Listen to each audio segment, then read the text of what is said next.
It's a confusing time for anyone trying to make sense of the economy. One day tariffs are on, then they're off again. Spending cuts are announced, then reversed. It's hard to keep track. And when things move this fast, it's tough to know what's really happening and what that means for your business. I'm Martha Gimbel, Executive Director of the Budget Lab at Yale. In a recent HBR article, my co-author Ernie Tedeschi and I break down how to make sense of this uncertainty and what signals business leaders should really be watching. Right now, what economists call the hard data, measures of actual economic activity, have largely held steady.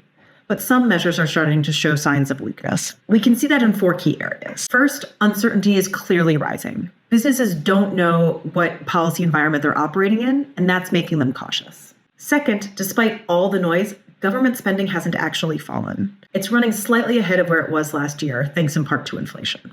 Third, the labor market remains stable. We're not seeing a clear big spike in unemployment claims right now. But just because things are steady today doesn't mean they'll stay that way. Finally, shipments are starting to dramatically decline, and we expect those impacts to be felt in coming weeks by businesses and consumers. If you want to stay ahead, here's the data you should continue to keep an eye on. If overall government spending slows down, that could signal a broader pullback in the economy. A drop here could be an early sign that private sector hiring is starting to cool off. Still one of the fastest indicators of labor market stress.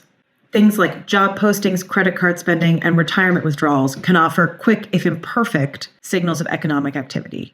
Also very important for tracking global trade flows. The news cycle is noisy, and it's not slowing down. But by focusing on the right data, you can make smarter, steadier decisions for your business. To learn more, you can read the full article from me and Ernie Tedeschi at hbr.org.